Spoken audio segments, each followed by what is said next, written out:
Halo Bapak Ibu, Saudara-saudari sekalian. Bersama saya lagi Chandra Teja dari channel Kristen Ngakunya. Channel yang membahas kekristenan yang murni, terbebas dari klinik dan pemahaman yang melenceng. Bagi Anda yang belum subscribe channel saya, silakan subscribe channel saya. Tekan loncengnya agar Anda dapat notifikasi setiap kali saya mengupload video-video saya. Oke, pada kesempatan kali ini tentunya saya akan membahas sebuah topik yang menarik lagi, yaitu mengenai sebuah nyanyian, yang mana nyanyian itu juga didasari oleh ayat-ayat yang ada di Alkitab, yaitu Tuhan menetapkan langkah-langkah orang yang hidupnya berkenan kepadanya. Anda lihat di sini ayatnya di Mazmur 37 ayat 23 dan 24. Kita baca ya. Tuhan menetapkan langkah-langkah orang yang hidupnya berkenan kepadanya.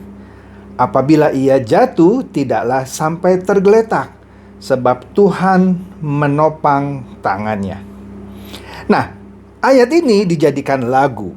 Lagunya enak ya. Tentu karena lagu itu mengutip ayat ini 100%, ya nggak salah sih lagunya. Enak lagunya, saya suka.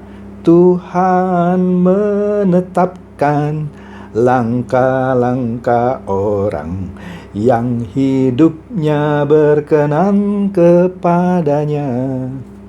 Apabila ia jatuh, tak sampai tergeletak, sebab Tuhan menopang tangannya. Tangannya, sebab Tuhan menopang tangannya. Kira-kira begitu lagunya. Mohon maaf kalau suara saya tidak begitu bagus, sebab saya bukan penyanyi. Oke, intinya tidak ada yang salah dengan ayat ini, dan tentunya juga tidak ada yang salah dengan lagu itu. Tapi pengertian orang atas ayat ini dan lagu itu bisa salah. Loh, kenapa Pak? Kan ayatnya tidak salah. Iya betul, ayatnya tidak salah. Tetapi pemahaman atau persepsi orang atas ayat dan lagu itu bisa salah. Kenapa saya sebutkan bisa salah? Ya, saya saja dulu, sekarang sih sudah tidak. Dulu juga salah memahami ayat ini. Karena apa yang saya dengar dari khotbah-khotbah terdahulu juga ternyata salah. Benar. Jadi begini. Pengertian pertama. Setelah mendengar lagu itu atau membaca ayat ini, tidak sedikit orang Kristen yang berpendapat atau meyakini gini, yes, Tuhan menetapkan langkah-langkah saya. Ya, karena hidup saya berkenan kepadanya. Benarkah hidup Anda sudah berkenan kepadanya? Oke deh, misalnya hidup Anda benar sudah berkenan kepadanya. Kita nggak usah debat apakah berkenan atau tidak berkenan. Sebut saja hidup Anda berkenan kepadanya. Kemudian, kalau Anda baca ayat 23 ini, ada perasaan senang kan ya? Tuhan yang menetapkan langkah-langkah saya. Oke. Nah, tapi kita lihat ayat 24. Apabila ia jatuh, saya atau Anda yang katanya sudah berkenan kepada Tuhan, tidak sampai tergeletak. Oke. Di sini sebenarnya kalau kita mau kritis ya, seperti ada kontradiksi ya. Ayat 23 bilang Tuhan yang menetapkan langkah-langkah kita yang berkenan kepadanya. Tetapi ayat 24 bilang apabila ia atau kita, Anda jatuh, tidak sampai tergeletak. Kok bisa ya Tuhan sudah menetapkan langkah-langkah kita tapi masih bisa jatuh kita? Tapi tidak dibiarkan tergeletak, sebab Tuhan menopang tangannya. Oke deh, kita bisa jatuh tapi Tuhan tidak membiarkan kita tergeletak, sebab Tuhan menopang tangan kita. So what? Tapi kan Tuhan kan menetapkan langkah-langkah kita. Kok kita bisa jatuh? Sengaja Tuhan.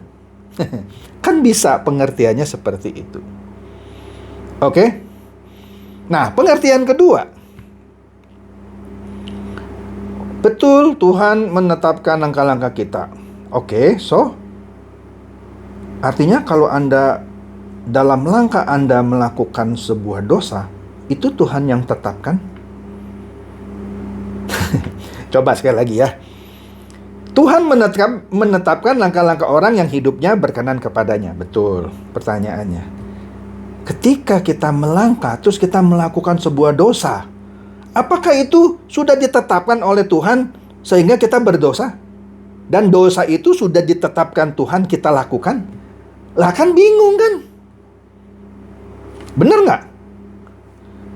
Dulu saya pernah, berpikir, ini gimana ya? Ya sudahlah katanya, walaupun kita berdosa, kita jatuh, tidak sampai tergeletak. Nanti Tuhan angkat lagi katanya. Masih nggak mudeng saya.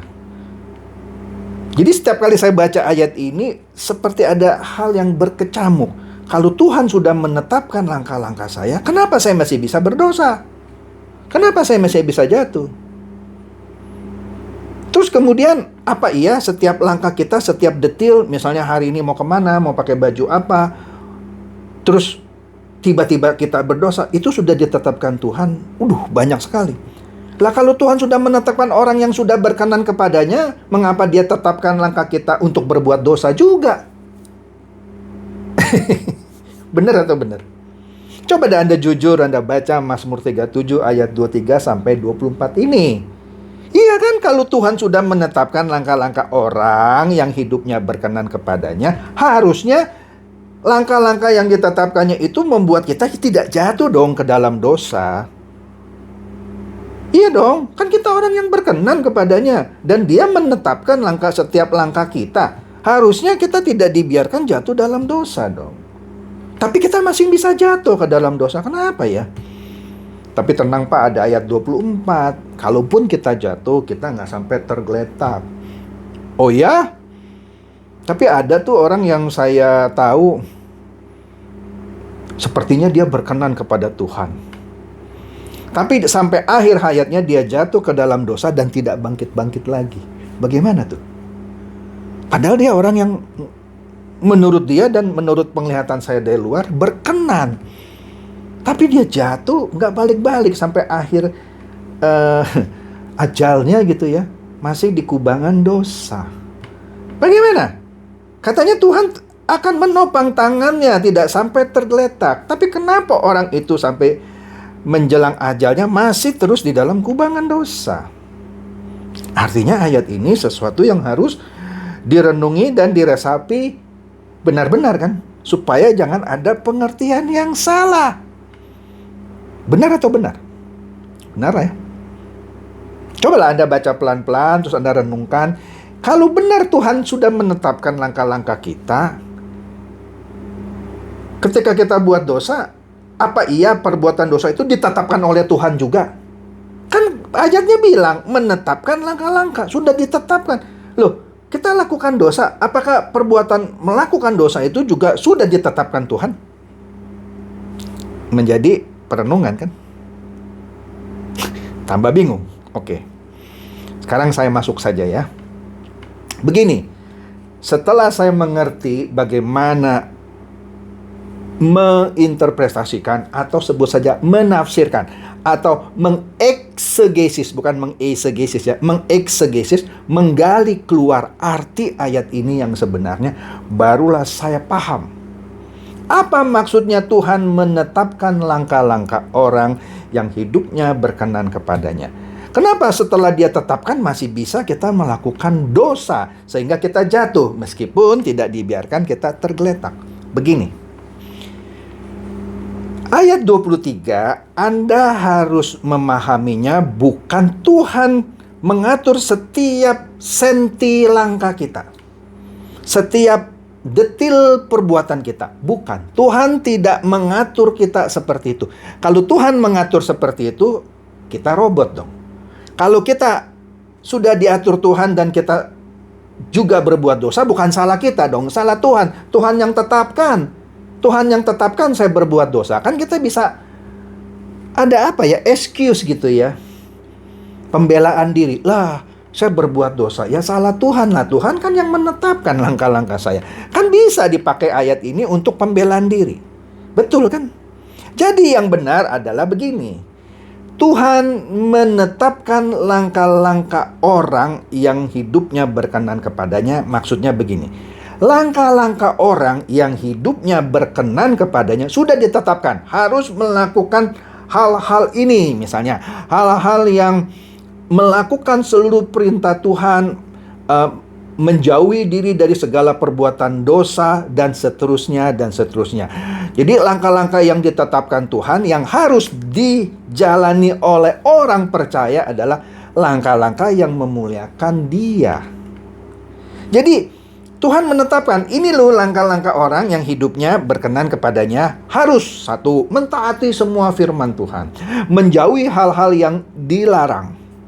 Baru orang itu bisa memuliakan Tuhan. Tuhan sudah tetapkan, harus begini gitu. Nah, kalau Tuhan sudah tetapkan, ya, ini loh langkah-langkah orang yang hidupnya berkenan kepadaku gitu ya. Ini loh harusnya langkah-langkahnya. Tetapi ketika orang yang masih di dunia ini melangkah, dia bisa salah.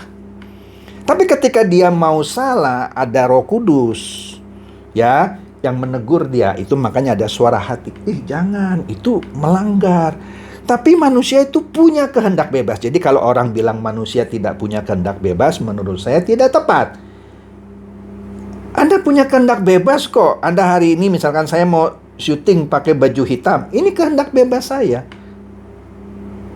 Saya bisa aja pakai baju putih, tapi saya mau pakai baju hitam. Itu kehendak bebas saya. Ketika menghadapi godaan, saya punya kehendak bebas. Ya, mengikuti godaan itu dan jatuh ke dalam dosa atau menolak godaan dosa itu. Itu kehendak bebas. Oleh karena itu, manusia diberikan kedaulatan. Tuhan sudah menetapkan ini lu jalurnya. Nah, manusia punya kedaulatan untuk mengikuti atau tidak mengikuti. Tuhan tidak akan pernah memaksa. Jadi jangan bilang kalau Anda jatuh, Anda bilang, lah ini sudah ditetapkan Tuhan. Bukan, itu kehendak Anda sendiri. Tuhan sudah tetapkan jalurnya ini, Anda harus ikuti. Nah, Anda kalau nggak ikuti, ya salah Anda. Jalurnya, langkah-langkahnya sudah ditetapkan, tapi Anda tidak mau ikut. Itu maksudnya. Jadi langkah-langkah orang yang hidupnya berkenan sudah ditentukan langkahnya harus begini. Nggak boleh begitu. Nah, Anda mau begini nggak? Oke, begini-begini. Nggak lama begitu. Nah, makanya ketika begitu Anda jatuh. Ya, tapi kalau Anda benar-benar punya tekad mau hidup kudus, tak bercacat, tak bercela, maka proses mengikuti langkah-langkah yang sudah ditetapkan Tuhan, lama-kelamaan Anda terbiasa mengikuti jalur yang sudah ditetapkan Tuhan. Jadi itu maksud dari Mazmur 37 ayat 23 dan 24 ini. Jadi bukan Tuhan menetapkan Anda jatuh ke dalam dosa atau Tuhan menetapkan Anda terus hidup kudus. Enggak. Untuk terus hidup kudus memang itulah ketetapan yang Tuhan sudah tentukan untuk orang-orang yang berkenan kepadanya. Harus begini, sudah ditetapkan. Tapi ketika jalurnya sudah ditetapkan, Anda kadang ikut, kadang enggak, kadang ikut, kadang enggak. Itu bukan ketetapan Tuhan. Jadi itu maksud dari Mazmur 37 ayat 23. Nah, untuk ayat 24 jangan juga dipakai untuk pembelaan diri juga. Wah, tenang aja, kalau kita jatuh kita nggak akan dibiarkan tergeletak. Dengan kata lain, ayat 24 ini kadang-kadang dipakai untuk excuse atau pembelaan diri. Tuh kan di ayat ini, kalau kita jatuh nanti kita diangkat Tuhan. Lah kalau Anda jatuh terus ya, Anda tidak mau dengar-dengaran suara Roh Kudus, maka lama-lama Roh Kudus itu akan diam. Anda lakukan terus, Anda menghujat Roh Kudus. Ya. Kalau Anda menghujat Roh Kudus berarti Anda tidak berkenan kepada Tuhan. Maka tangan Tuhan tidak akan menopang Anda. Jadi demikian pengertian yang komprehensif yang seutuhnya dari Mazmur 37 ayat 23 dan 24. Jadi yang ditetapkan adalah jalurnya, langkah-langkahnya. Anda harus ikuti jalur ini.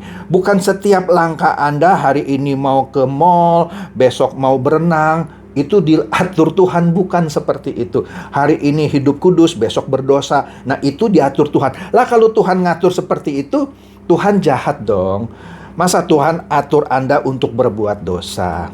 Kalau Tuhan sudah mengatur Anda berbuat dosa, Anda masa nanti dihakimi? Kamu berbuat dosa, terus Anda bisa bilang dong, lah kan Tuhan yang menetapkan langkah saya. Kan nggak bisa. Oke?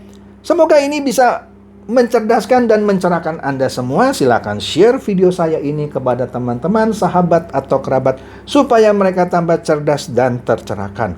Seperti biasa, Shalom.